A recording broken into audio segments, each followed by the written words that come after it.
Olá, tudo bom com vocês? Sejam todos bem-vindos para mais um vídeo no meu canal.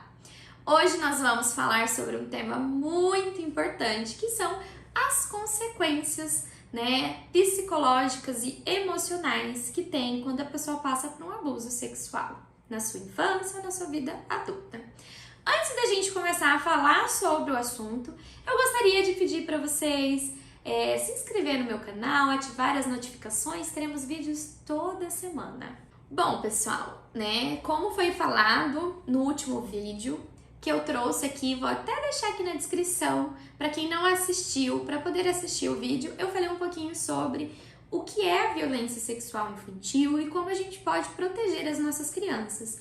E agora eu quero falar um pouquinho com vocês sobre quais são os efeitos, as consequências negativas, que uma pessoa que passou por abuso pode ter na sua vida psicológica e emocional.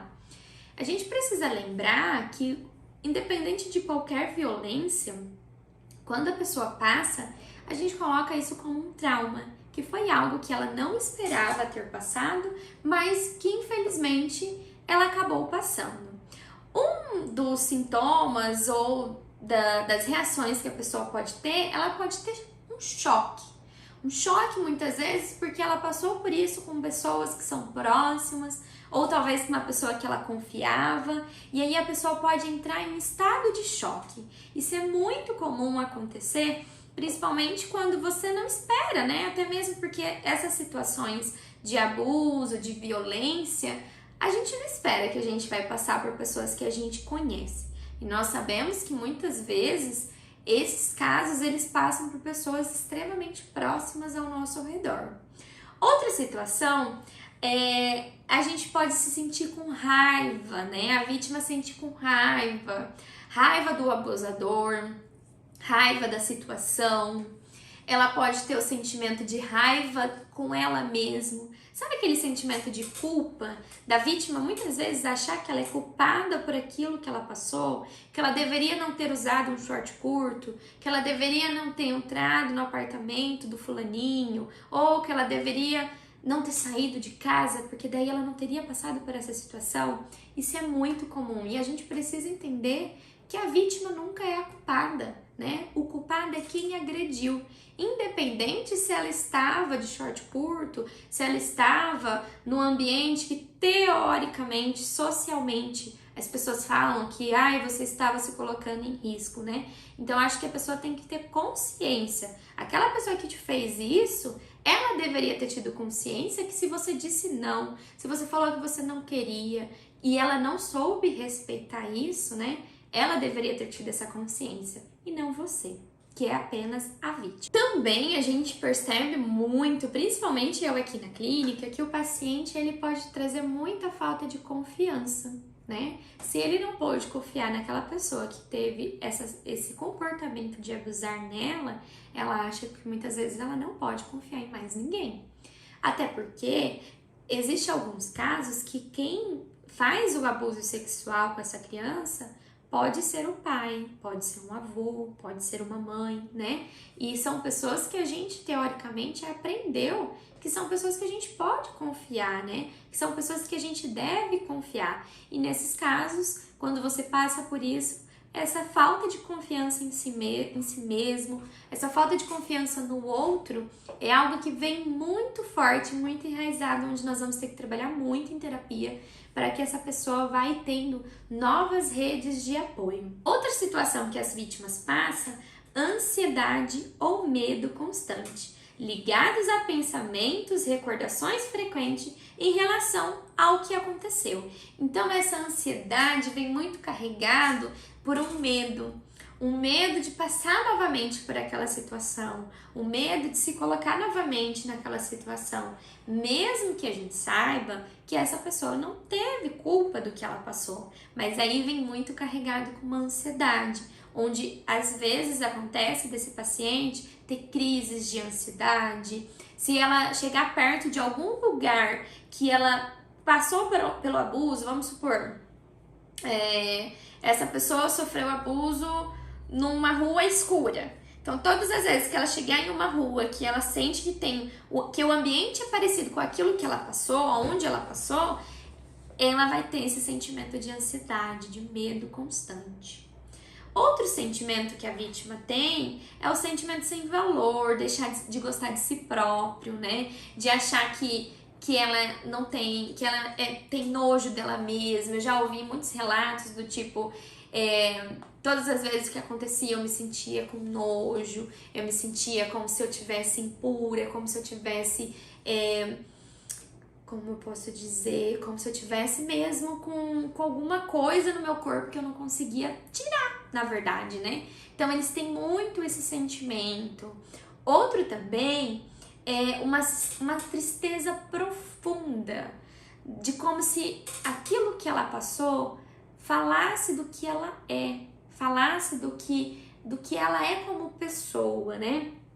E essa tristeza significa tendo com ela mesma, com o outro. Tem bastante casos das pessoas que sofreram violência sexual infantil, delas desenvolver depressão, né? Uma depressão muito forte, uma melancolia muito grande. Então isso é muito comum, porque você para pensar, né? Se você tivesse sido essa pessoa, é algo que a gente não imagina, né? Todo mundo sabe que existe caso de abuso sexual infantil, mas você imagina que talvez a pessoa que está ao seu lado tenha passado por isso? Ninguém imagina.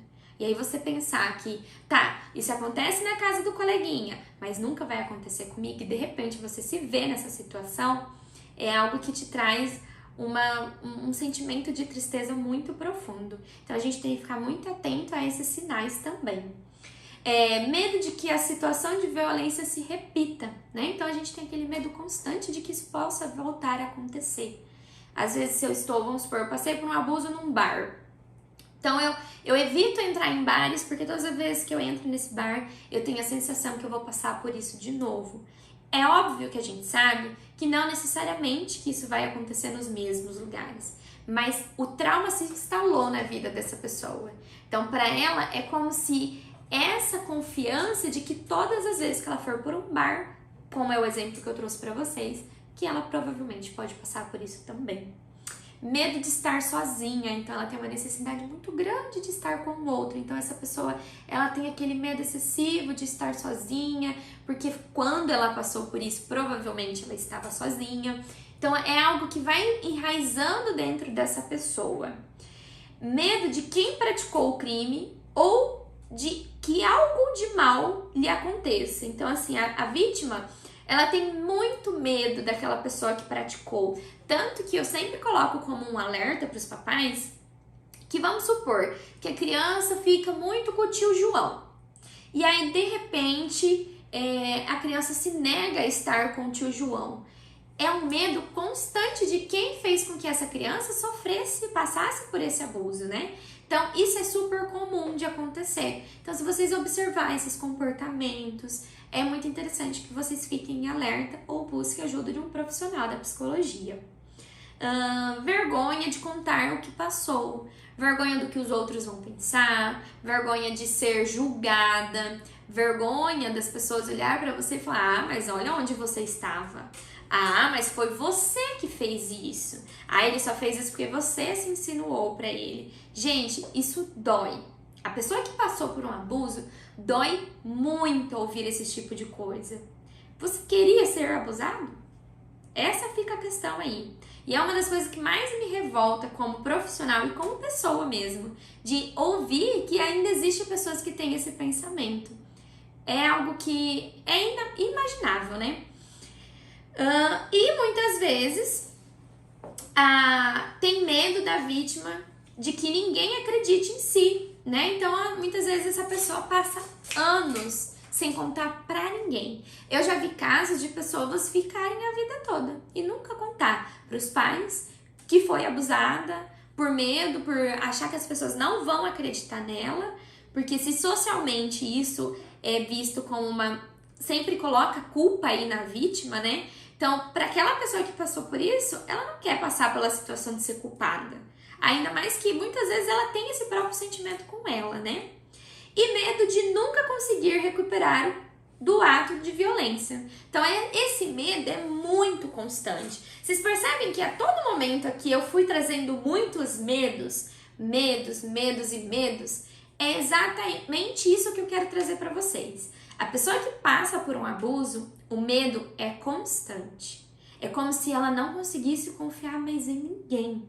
E para ela conseguir ter confiança, é algo que a gente vai trabalhando, pelo menos aqui na clínica, dia após dia. Porque ela passou por isso por uma pessoa próxima.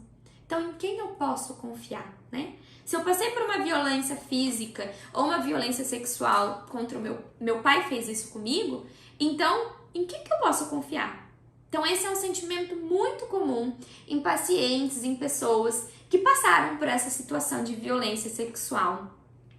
Eu gostaria de deixar esse alerta para todos vocês, lembrando que o intuito desse vídeo é para que vocês, papais, vocês, adultos, pensam e vejam que vocês não estão só, que por mais que nós ainda temos uma sociedade machista, onde não olha para a mulher como a vítima ou para a criança como a vítima, nós precisamos sim lutar pelo nosso espaço, pelo nosso lugar e dizer não à violência e contar para as pessoas, para aquela pessoa que você confia, o que você passou. E muitas vezes a gente não precisa esperar do outro, contar para uma autoridade, né? Então a gente precisa colocar a boca no trombone mesmo, a gente precisa falar sobre o meu sentimento e sobre o que eu fui vítima. Isso é muito importante. Mas eu, como psicóloga, sei que é muito difícil. Então fica esse alerta para vocês, papais, para vocês, mamães, para que vocês possam olhar para suas crianças e perceber se elas tiveram algum desses comportamentos, de mudanças, na verdade, de comportamentos. Espero que vocês tenham gostado de mais um vídeo. Caso vocês tiverem qualquer dúvida, vocês podem estar me mandando aqui. E até o próximo!